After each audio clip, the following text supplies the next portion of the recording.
waaqarraa waa'ee kiyya ergaan akka itti kenname natti himeen booda kitaaba qulqulluu baafatee lallabuu jalqabe. Saganticha irrattis namni 3 dubartoonni 2 fi dhiirri 1 turan. Innis lallaba isaa itti fufee lallabe. Angaruu waan inni jedhe takkaalee hin dhageenye. Dhumarrattis kadhachuuf akkaan jilbeeffadhu na gaafate. Anis calliseetuma jilbeenfadhe. Yoosuma kadhannaan gaafa jalqabamu humna hafuura waaqaatiin rukutamee kufe. Humna kiyyaan ka'ee dhaabachuu yaale. Teessuma mana isaallee caccabsuu jalqabe. Yoo gargaarsa barbaachaaf gara alaa ilaalus miseensota keenya keessaa dhiira tokkoof dubara tokko arge. Isaanis nama ta'anii foon namaa uffatanii na gargaaruu dhufan. Gara balbala manichaatti ol siqan. Garuu ibiddi humna waaqaa mana keessa jirurraa kan ka'e ol seenuu hin dandeenye. Ergamootni kunniin waan akka televezyiinii bishaan galaanaa keessa jiruun na arganiin booda ergamanii na gargaaruu dhufan. Maaliif jennaan miseensi tokko rakkinni akkasii yeroo isa argatu gargaarsa akkasiitu godhamaaf waan ta'eef. Dhiirotaan lamaan akkaan jilbeenfadhu gadi lafatti yoo na qaban, dubartoonni lamaan hafan immoo kadhannaa isaaniitiin cimsanii seexana mormachuu xixuutti hidhuutti ka'an. Garuu immoo kadhannaan isaanii ergamoota seexanaa gara itti deeman itti akeekuun hin turre. Hubadhaa, seexana gaafa xixxanu, seexana gaafa ifattanu garamitti akka deemuu qabu itti akeekuun barbaachisaadha. San ta'uu dhabnaan isinis inuma xixxuu, innis aga isin gara itti deemu akeektanutti callisee isin eegata. Ibin adoo ishee baay'illee gara itti deemu yoo hin akeekin achuma olluma san turee haala mijeeffata. Isaanis baay'ee na gaafataa turan, an garuu homaa ittiin deebisne. Maqaa Yesuus akka waamu na gaafataa turan, an garuu hin dide. Baay'ee na yaalaneen booda ifatanii akka deemu na gaafatan. Garuu immoo seexanni tokkoyyuu narraa hin baane. Akkuma duraan dhufe kaan ta'ee deebi'ee baay'ee deeme. Haalota waldaa kiristaanaa keessatti ta'an. Guyyaa itti aanu, guyyaa jimaataa bakka kadhannaa bulanii kadhatan gara waldaa kiristaanaatti na waaman. Anis hojii nuuf kenname keessaa mana sagadaatti irriba namootatti buusuu, gargar qoqqooduu, wal dhabsiisuun hojii keenya waan ta'eef ka'ee deeme. Sagantichi faarfannaa faarfattootaatiin jalqabame. Faarfannichis humna gooftaa Yesuusitiin ala humni biraa humna sobaati. Yesuus jabaadha kan jedhu ture. Nutis isa kana isaan waliin faarsine. Yeroo kana garuu kolfuu jalqabe. Maaliif kolfite yoo naan jettan, faarfattoota nu dura dhaabatanii faarsan keessaa 3/4 isaanii yookaan parsentiin 75 cubbuu hojjetaa warra tajaajilan akka ta'an hafuuraan argaa ture. Warri kun haala salphaan harka kiyya keessa akka seenan arge. Maaliif jennaan cubbuu hojjetaa jiraatu. Cubbuu isaanis araara galanii cubbuurraa hin fagaatan waan ta'eef namni jireenya cubbuutiin deddeebi'u kamiyyuu haala salphaa ta'een harka keenya seena. Cubbuun araara hin galamin kamiyyuu nuuf akka balbala seensumaati.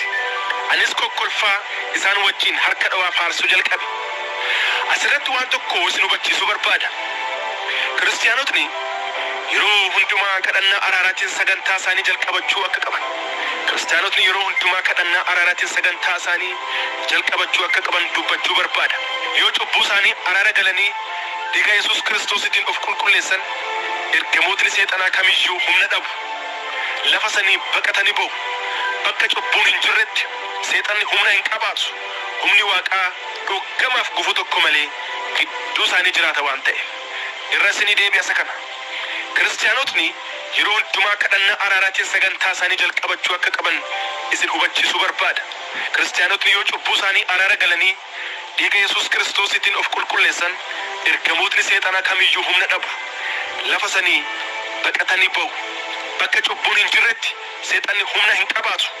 Humni waaqaa garuu dhoggamaaf gufuu tokko malee gidduu isaaniitti jiraata waan ta'eef. Sagantaa kanarratti dhiibbaa tokko malee hojii kee hojjechuu jalqabe. Namoonni muguu rafuu jalqaban. Kaan ijoollee taphachiisuu, kaan moobaayiliin geemii taphachuu yookaan calliseetuma moobaayilii qaqqabuu, kaan waliin haasa'uu, nama hamachuu, kaan waan biraa dubbisuu, kaan sagantaa dhiisee bahuu. Warri hafan hafuura dadhabaa tokkoon faaruu faarsuu jalqaban. Wanti hundumtuu gara bade. Namoonni baay'een akka sagalee waaqaa hin dhaggeeffanne godhisaan guddaa milkaa'e. Antooniin waa'ee kiyya isaanitti himee ture waan ta'eef halkan sana sa'aatii lamatti naaf kadhachuuf na beellaman.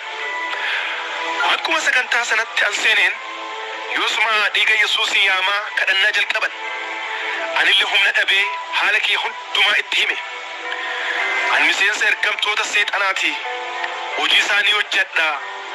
Abboonaaf kadhadhaatii bilisa na baasaa jedheen. Kana yaadadhee osoo hin ta'in tasuma afaan kiyya keessaa baheeruun dhagge. Sababni isaas bakki dhiigni Yesuusii jirutti hafuurriif ergamoonni seexanaa dhaabachuu of dhoksuus hin danda'an. Isaanis walii galanii humna ergamoota seexanaa waan hidhaniif humna kamiyyuu argachuu hin dandeenye. Walii galanii humna keenya hidhaniiru waan ta'eef.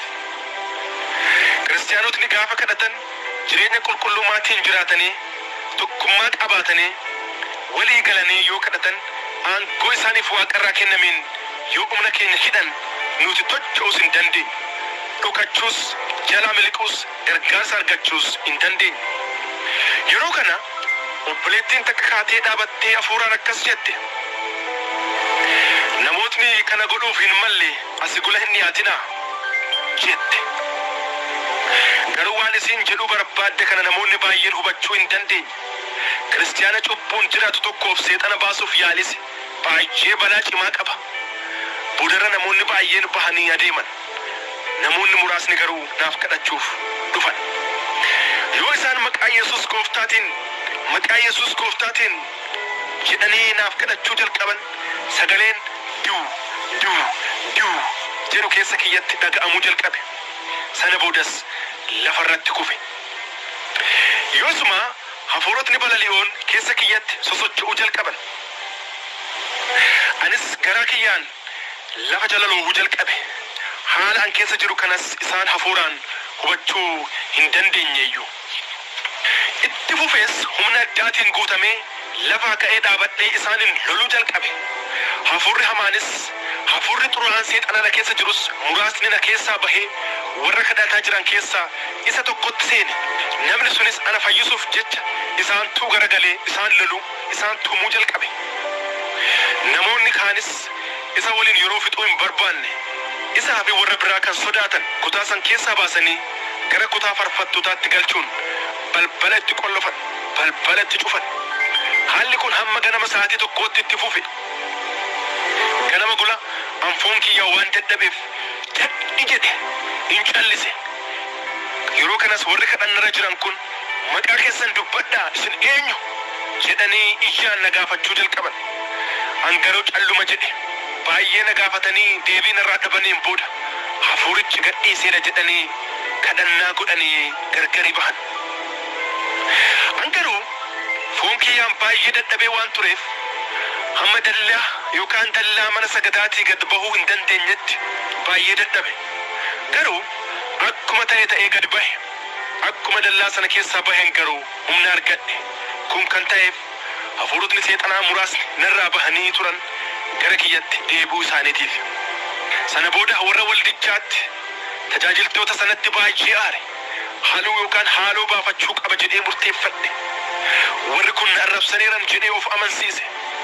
Kanaafuu gara Leegoositti deemee humna dabalataa fudhadhee miseensota waldaa kanaa hundumarratti haaloo bahuuf murteeffadhe. Adeemsa gara Leegoositti. Gara mana haadhiqqoo kiyyaa deemee ariitiidhaan gara Leegoositti akka deemu itti hime. Isaan akka turu na gaafatan. An garuu didee taaksii qabadhee bahe.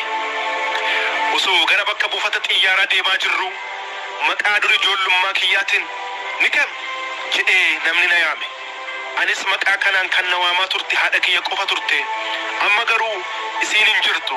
Kanaafuu eentu maqaa kanaan na waamaree jedhee ifirra garagalee gara boodaa yoo ilaalu nama tokkochallee arguu hin dandeenye.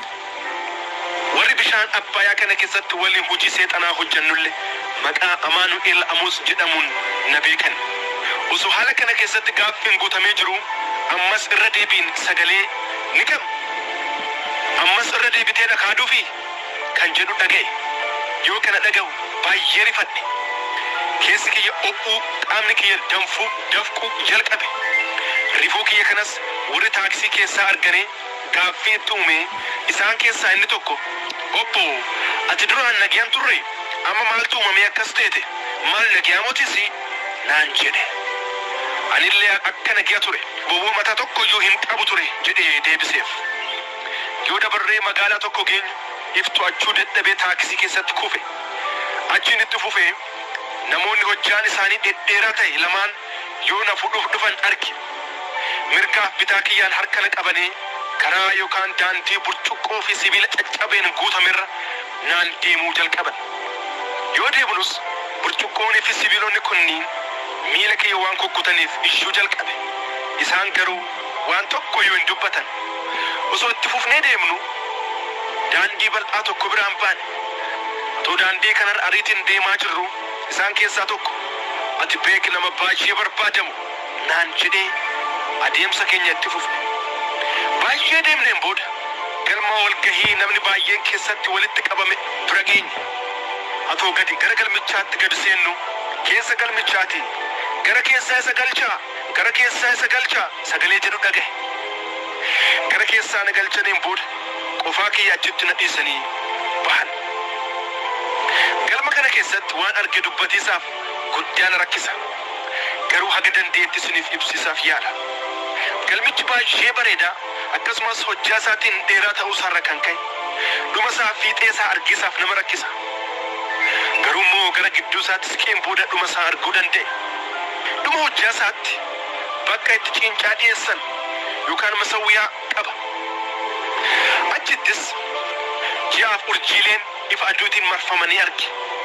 Achiinis tasumaan nama uffata bareedaa baay'ee adii kan ta'e kan uffate sufaana isaarra taa'eeruun arge. Innillee kootu naan jedhe. Gara isaa deemuu gaafa jalqabu ifa isaarra kan ka'e deemuu hin dandeenye. Akkuma tarkaanfii tokko gara bakka inni jiruutti tarkaanfadheen kufuu jalqabe. Irra deebi'ee dhaabadhee ammas duratti deemuu yaale. Haa ta'u malee ammas kufe. Achiin akkuma tasaa jiinni bakka inni jiru sanii kaatee bakka an jirutti naannoo gubbaa manaatti dhaabatte. Achiin booda harki lamaan ji'a sana keessaa bahanii akka uffata namarraa baasanutti foon kiyya dullacha yookaan dulloomaa anarraa baasanii gara cinaatti qolaansanii gatan. Sana booda an of danda'ee dhaabadhe. Jiinnis gara bakka ishee duraatti deebite. Kanallee kabajaa zufaana isaarra taa'ee jirullee ammas irra deebi'uun kootu naan jedhe. Qulqullummaa hafuuraa. Tarkaanfii muraasa an gara isaa deemeen booda inni nuu bakka teessoo kabajaa zufaana isaarraa ka'ee gara kiyya deemaa dhufe.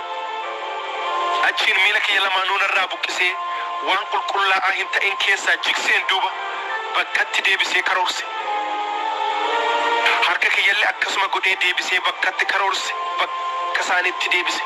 Wanni inni na keessaa jigse sun waan mootittiin dukkanaa xaraf waan eegist keessa kiyyatti awwaalte ture. Anillee keessa kiyyatti isii namni kun eenyu? Waan keessa kiyyatti awwaalamee jiru kanas akkamiin arguu danda'e jedheef gaafadhee baaseffadhee diniqeeffadhe.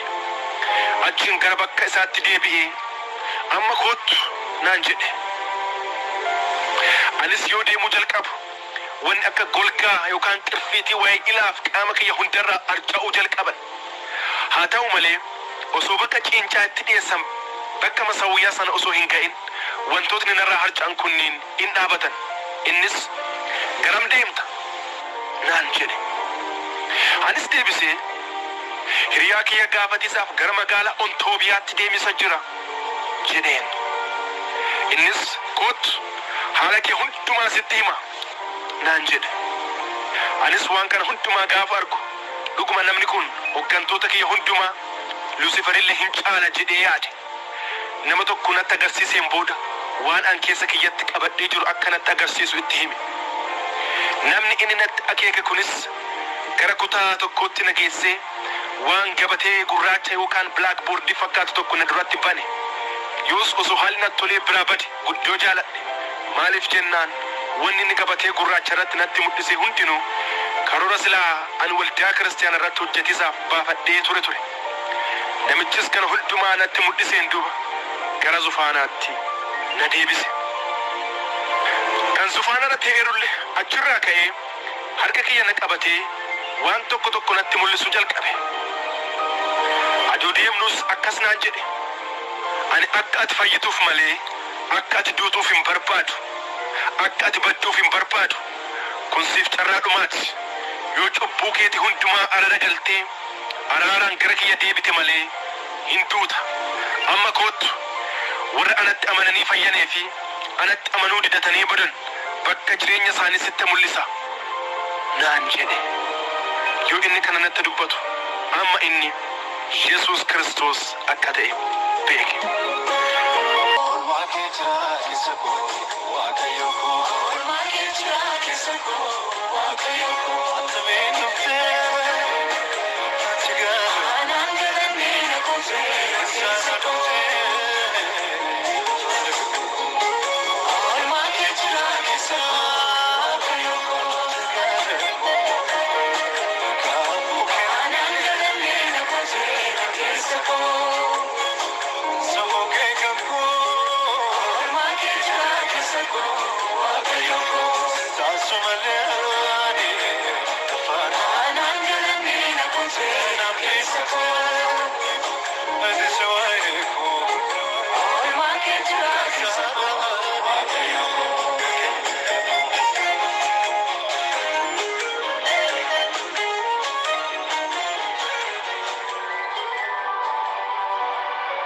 Mul'ata afuuraa kan addaa.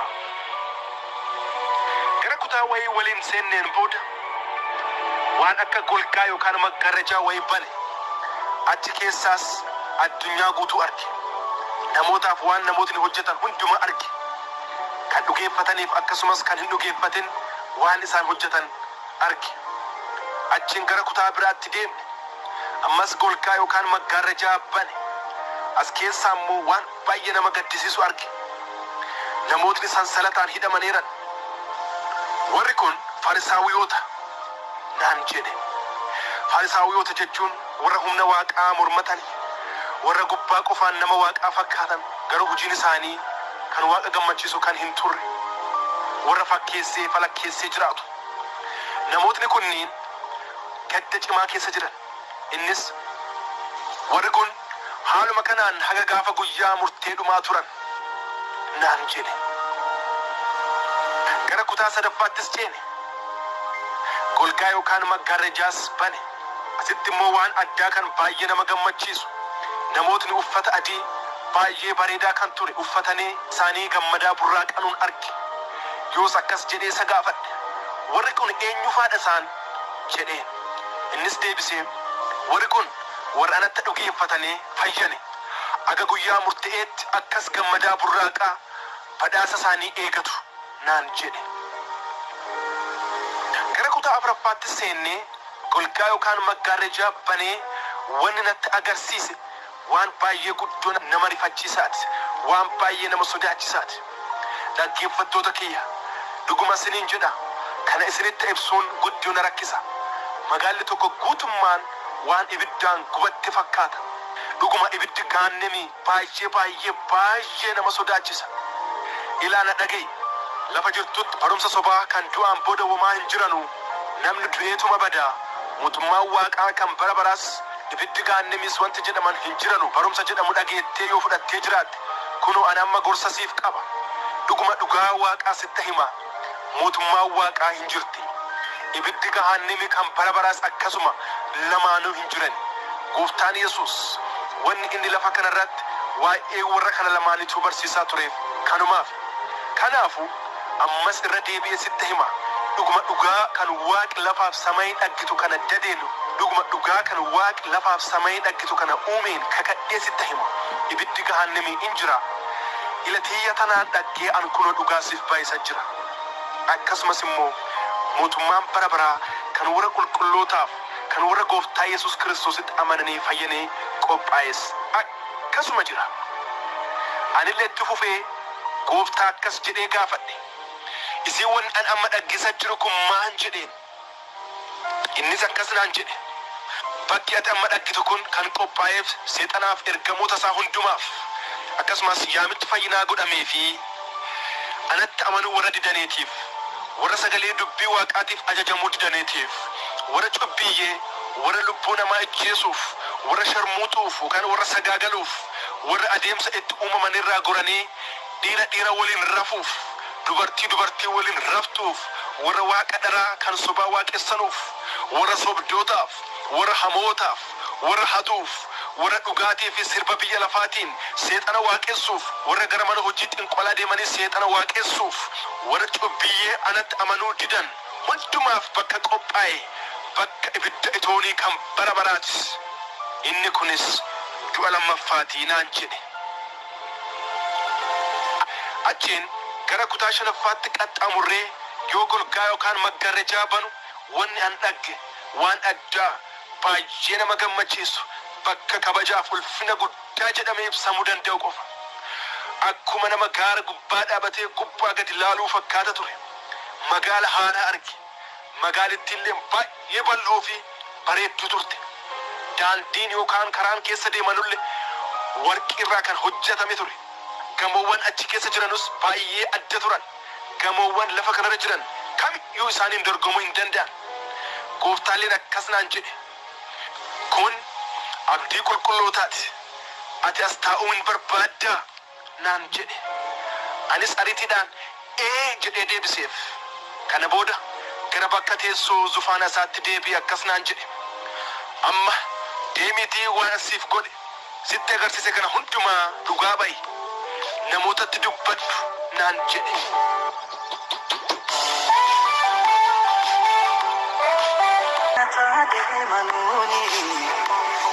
Yesus qofatti dhugeeffatu.